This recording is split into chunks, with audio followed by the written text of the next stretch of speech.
For centuries, castles stood unchallenged, thick stone walls, high towers, moats and iron gates. They symbolized power, they symbolized protection, they symbolized permanence. Then came a sound the medieval world had never heard before. A thunderous explosion. A cannonball shattered stone that had once seemed eternal. In that moment, warfare changed forever. The invention and spread of gunpowder did more than alter battlefields. It reshaped governments, accelerated exploration, empowered empires, and connected continents through both trade and conquest.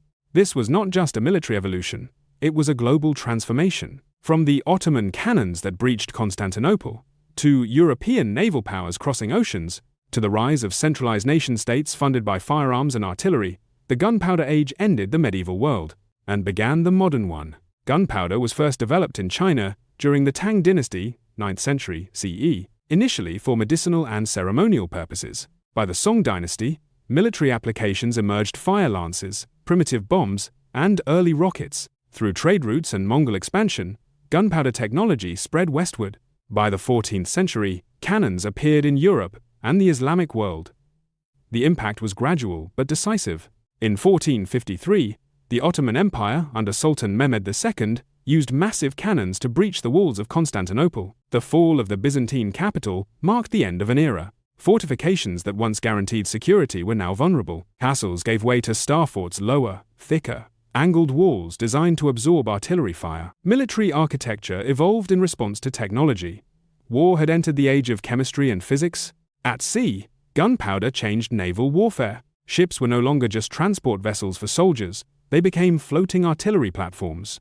Portugal and Spain led early oceanic exploration in the 15th and 16th centuries, using armed caravels to secure trade routes to Africa, Asia, and the Americas. Naval firepower protected commerce and enforced empire. The Columbian Exchange reshaped global demographics, economics, and ecosystems. European empires expanded into the Americas, often leveraging gunpowder weapons, alliances, and disease-driven demographic collapse. The Spanish conquest of the Aztec and Inca empires demonstrated how firearms, steel weapons, cavalry, and political alliances could overwhelm established civilizations. Meanwhile, in Europe, the nature of armies shifted again. Firearms required training, discipline, and coordination. The pike-and-shot formation combined long pikes with early muskets, balancing defense and ranged firepower. Standing armies expanded.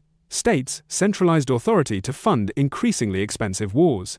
Tax systems improved. Bureaucracies strengthened. Gunpowder warfare favored larger, wealthier states. The 30 Years' War, 1618–1648, devastated much of Central Europe. It was fueled by religious conflict, political rivalry, and shifting alliances. It demonstrated the destructive potential of prolonged gunpowder warfare. The Peace of Westphalia in 1648 marked a turning point in international relations, reinforcing the concept of sovereign states, a principle that still underpins modern diplomacy. Beyond Europe, gunpowder empires rose. The Ottoman Empire, Safavid Persia, and Mughal India are often called the gunpowder empires.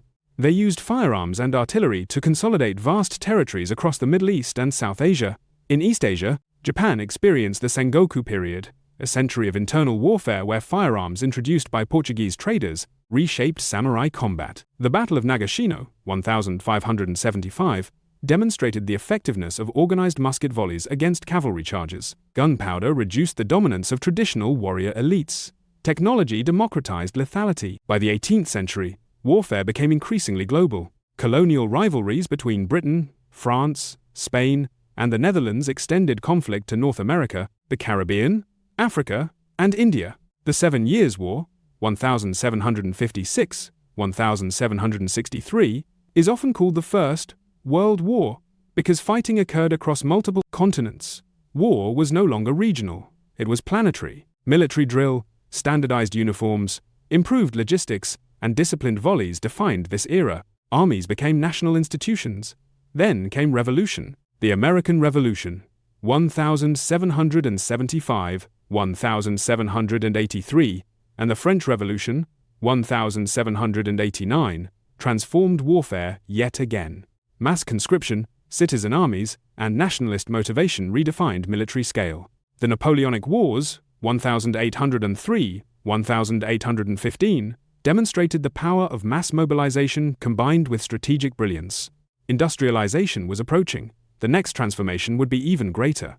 The Gunpowder Age teaches us a profound lesson. Technology changes power, but adaptation determines survival. Castles fell not because stone was weak, but because innovation moved faster than tradition. Empires rose not only because they possessed weapons, but because they mastered organization, finance, and logistics. History shows us that change is constant. Those who resist transformation are left behind. Those who learn, adapt, and innovate shape the future. As we move into the industrial age where steam, power, railroads, and mechanized warfare will redefine conflict once again, remember, progress is powerful, but wisdom must guide it.